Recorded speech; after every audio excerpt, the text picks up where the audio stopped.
কারোর হবে। মনে রাখেন সম্মানিত হাজিরিন, এরপরে আল্লাহ পাক রব্বুল আলামিন আজকের এই দিনে আমাদেরকে পুরস্কৃত করবেন। সেই দিনের খবর হাসরের ময়দানে রাইয়ান নামের দরজায় আল্লাহ তাআলা ফেরেশতা মণ্ডলী সিকিউরিটি গার্ড সেদিন থাকবে। সেই দিন এই গেট দিয়ে অন্য কোনো মানুষ ঢুকতে পারবে না। যারা রোজা পালন করে নাই এই মানুষগুলাকে আল্লাহ তাআলা সেদিন ঢুকতে দেবেন না।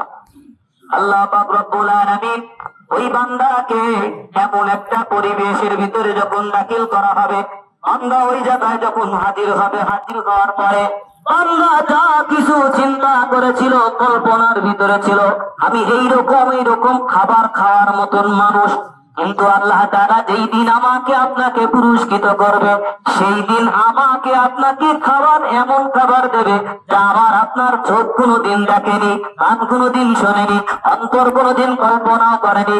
এমন একটা পুরস্কারে সেই দিন আল্লাহ আপনাকে আমাকে ভূষিত করবে। জোরে কন্যা সুবহানাল্লাহ।